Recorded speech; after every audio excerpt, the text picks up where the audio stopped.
Ladies and gentlemen, welcome back to the channel. It's a late one tonight to finish off the week. Celtic have transfer news. Apparently, we have made an approach for a defensive option. Something I didn't think I was going to say this week, and then bang, at the 11th hour, we get a headline. So, let's talk about that and a few other things.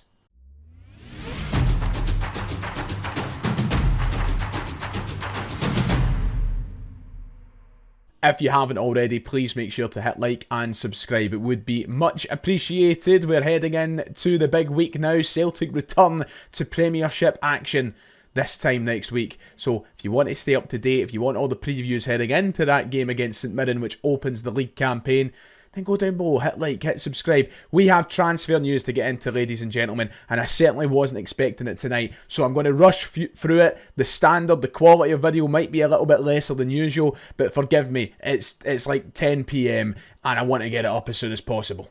Here are the headlines tonight. This comes from Mark Hendry, and Celts are here. The exclusive that Celtic have made an official approach for Manchester City defender Jamai Simpson. The bid has apparently been made. It is a loan bid, and yes, his name is Simpson Pusey. Simpson Pusey. Get your head out the fucking gutter. Pardon the French, we are past the watershed. I'm sure you can forgive me for now. Celtic have made an official loan approach for highly rated Manchester City defender Jamai Simpson. The 19-year-old centre-half is viewed as one of the brightest prospects in the Premier League 2 setup and was named Premier League 2 Player of the Year last year. He captained Manchester City's youth side to their 4th Premier League 2 title, but now feels it's the time to test himself at senior level, and Celtic have taken notice. Those are the sorts of headlines tonight. We know that Celtic are in the market for a defender. We know that is one of the positions that Celtic want to improve in central defence, and talk has been quiet since the initial rumours of Justin De Haas and Etienne Ute. Now a prospect from Manchester City, of course, a team where we've had close links with in the past via the City group, has now came up and is looking like one of the most realistic options. Sources indicate that Celtic are in the mix for his signature, facing competition from multiple English Championship sides who have made contact over a potential deal. However, Celtic's factor of European football and platform at a title-chasing club could be a decisive one in the youngster's decision. So that is the big story tonight. Simpson Pusey, young Manchester City talent, broke through into the senior team a number of times last season, including games in the UEFA Champions League, on Celtic's radar as a potential centre-half option, as we need to improve in that department. It is only a loan deal. There is not too much in terms of details as of yet. If it would just be a loan deal for the year, a loan deal with an option or obligation to buy at the end of it. He's currently valued at something around £5-6 million, I believe. And he's somebody who fits the profile for Celtic. He's somebody who I very much like the look of. Not going to lie, I would be very happy with Simpson Pusey becoming Celtic's newest centre-half addition, to become the partner to Cameron Carter-Vickers, if the conditions are right, because this is where we need to get serious for a minute. It could all be very pointless, in my opinion. So there's no talk of an option or obligation to buy right now, but details are very much in their infancy. We can't get carried away with what we've heard so far. So who knows, maybe there will be something included in the deal. We'll talk about that when that time comes. But if there isn't anything involved in it, if there isn't any option or obligation to buy, this should be one that Celtic leave behind, in my opinion. And that's where I'll get quite pessimistic and negative about things. Our recruitment strategy seems all over the place this summer.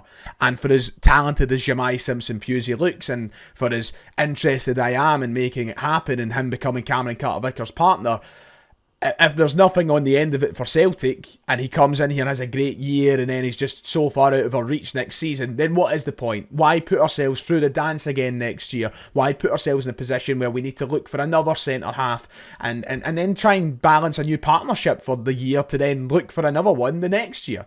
Celtic should be getting themselves sorted. They should be getting themselves sorted for 2 or 3 years rather than having to do this same dance every year. Cameron Carter-Vickers is fantastic.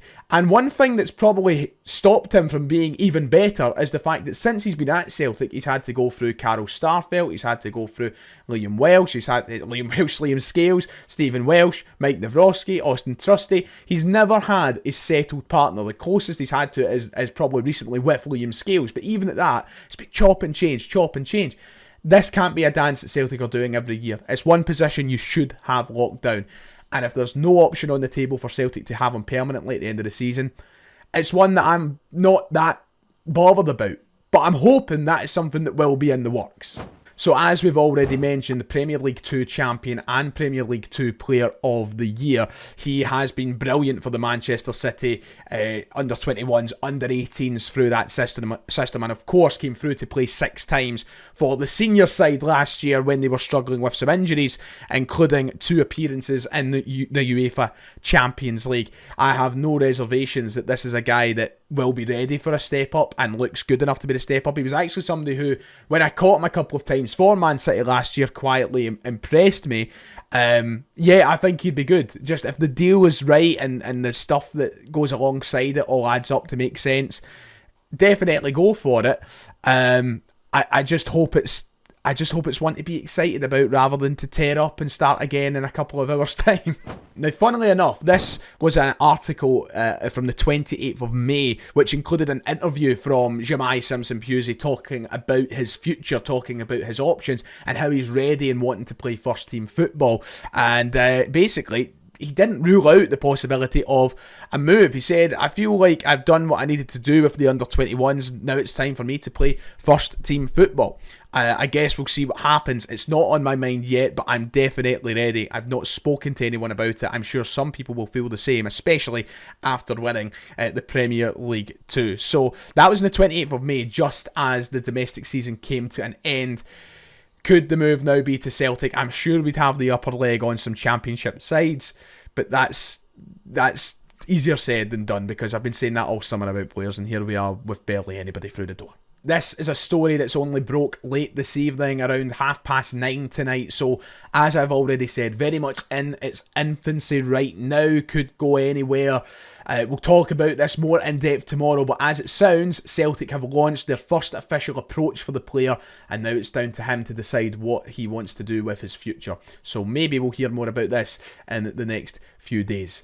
Now, you'll remember last week we spoke about go-ahead Eagles winger Jakob Briam, and that Celtic had submitted a £1.5 million bid, which was quickly thrown out by the Dutch side as they valued him more in the region of around £5 million. Well, another story has came out tonight about Celtic's efforts to sign the player, and it's one that is rather embarrassing. I'm just going to call it how it is. I think it's pretty embarrassing for Celtic, and we're going to talk about these details right now.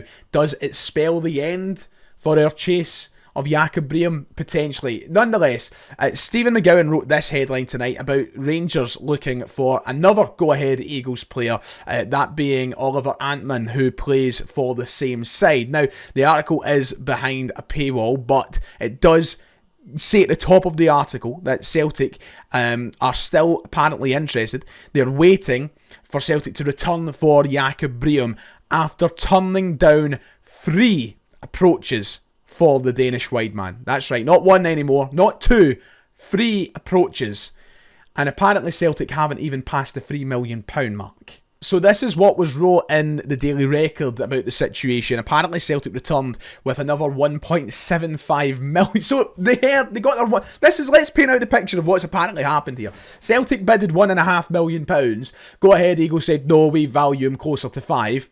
They returned with £1.75 million, a whole 250 grand more, and then put it up to £3 million. Apparently, there was a bid raised up to £3 million put on the table, but apparently it's now £6.5 million of a price tag that has been placed on Jakob Briam, and they're unwilling to accept a knockdown offer. So, yeah, there you go. That's all the chat about Jakob Briam right now, and it's honestly just some mind-boggling stuff. We are a week away from the season kicking off. Quite under a week now. You know, with the time we wake up all tomorrow morning, we'll be, 6 days away from the season starting, and we are still lowballing sides. if you're not willing to go all in on this target, if you don't deem him the value of what they value him at, move on to your next one. Don't piss about. Stop it. We need to get players through the door. And Brendan Rodgers is clamouring for players to come through the door. He's said it all week. And honestly, for as much as I love Rodgers, he's got to start being more ruthless. I don't know what he's saying behind the scenes, and I know he's got to keep it professional in front of the media, but this is a point where he's just got to be ruthless, and he's just got to say exactly what's on his mind. Because if this is what Michael Nicholson and Peter Lawwell and Chris Mackay and all the rest are doing behind the scenes, good God Almighty, we're going to get nowhere between now and the end of the window. It's getting embarrassing. And the more embarrassing part about it is sitting here looking at these articles coming through and seeing everybody else laugh at how tight-fisted we're being. For a club that's meant to have 70 plus million in the bank, you know, I'm happy with how the squad is looking and potentially how it could look at the end of the window. But if you're going to improve, be serious about improving. That's where my problems are, you know. We are a Nicholas Kuhn shot from the same side that dominated the league last year, was a penalty kick out away from a treble. We've added Kieran Tierney to that side. So for everything that we've lost in Kuhn, we've added another area of the park with Kieran Tierney, and apart from that, the squad's the same. So I'm not having the whole argument that we've drastically went backwards, because we haven't drastically declined. We're pretty much at the same level, if not maybe a little bit better with Tierney, but offensively we have regressed. There's no doubt about that. But if you're going to improve, be serious about it. Stop taking teams for a fucking joke and stop winding them up with bids that are millions off what they're looking for. I get the point negotiating and the point in business, but my God Almighty, lads, you're making us a laughing stock here, and it's getting quite tedious for the supporters. The supporters who are putting thousands into the club every year. I've been patient all window, and I'm willing to remain patient. But when you read these stories about how far away we are, it makes things a little demotivating, and that's where the problems start. And that all comes off the back of Rodgers' last comment saying that he's hopeful there will be improvement to the squad. He knows that there needs to be improvement, but he hasn't had any update as of yet. There seems to be just some weird lack of communication going on, misunderstanding of what we need, or just maybe a lack of drive from the guys higher up at the club. That needs to be fixed in these next few weeks, it really does, and the Celtic fans need to feel that. So God knows what's going to happen with Jakob Briam, but we have had 3 bids rejected. To finish off today, here is a look at the draw for the next round of the Premier Sports Cup, the League Cup. Celtic have been drawn against Falkirk in the first round we compete in. It will be at Celtic Park on that weekend of the 16th and 17th of August. No kick-off time or date has been confirmed in stone yet for Celtic. It's probably going to be some horrible Sunday 5:30. That's what my bet is on, but Celtic and Falkirk is the game. A repeat from the game against them in the League Cup last season. Yeah, there you go. That's who we will face, and it will start off our quest for the first of 2 cups this season.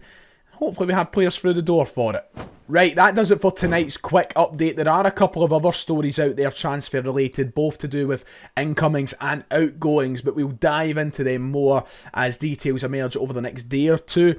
I'm trying to get this one up tonight. It's mostly about the story of Jamai Simpson Pusey. So yeah, take care of yourself. God bless, and I'll see you tomorrow.